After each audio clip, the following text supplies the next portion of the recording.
May pinatunayan nga ang Angels sa laban nito kontra sa Creamline Coast Smasher, kung saan ay halos hirap nga ang CCS na magawang patumbahin ng Angels sa pangunguna ni Van Sickle at Sabete sa panig ng Petrogas at hindi nga ito magawang bantayan ng Creamline ang mga atake nito, kaya't ito nga ang naging dahilan kung bakit hindi nakuha ng CCS ang panalo. Limitado nga lang ang laro ni Carlos at late na nga itong ibinabad ni Coach Sherwin, kaya't hindi ito naging pantapat sa power spikers ng Petrogas. Galanza, Valdez, Carlos walang binatbat kay Van Sickle at Sabete. Heartbreaking loss para sa Creamline. Semis bound dihado na. Van Sickle at Sabete binuhat ang Angels. Good day kabalibol, isang maligayang araw sa lahat. Bago natin yan simulan ay huwag mong kalimutan mag-like, share, subscribe, pakihit na notification bell para maging updated ka sa ating mga video.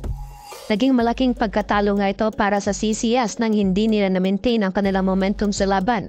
Ito na siguro ang masasabi kong cleanest performance so far ng Creamline, subalit dahil na rin sa opensa ng Petrogas kaya't nalimitahan din ang kanilang opensa ng CCS. Dahil nga dito ay pinatawag ng Petrogas Angels ang Creamline in a 5-setter match sa score na 15-25, 25-18, 24-26, 25-19 at 15-13. Naging maayos naman ang simulan ng Creamline. Good passing at ball distribution nga ang kanilang ginawa, kaya't mataas ang kanilang kalamahan sa Angels.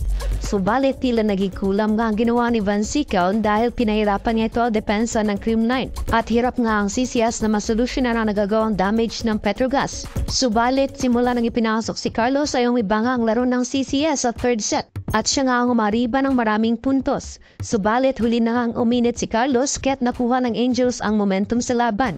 Si Van Sickle nga ang naging dahilan upang mawala ng momentum ang Creamline. Naging maganda naman ang damage na nagagawa ni Valdez at Galanza in both offense and defense at mas nagkaroon pa nga sila ng double digits in defense.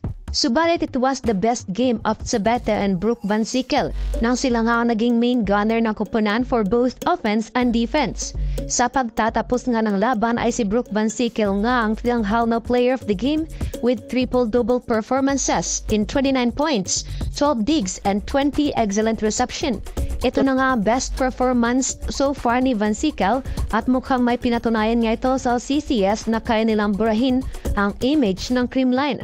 Subalit hindi nga lang si Van Sickle ang nag-iisa dahil nakapag triple-double performance nga rin itong si Sabete with 21 points, 13 digs and 14 excellent reception. Patunay lang ito na pinaghirapan talaga ng Petrogas ng kanilang pagkapanalo laban sa Creamline.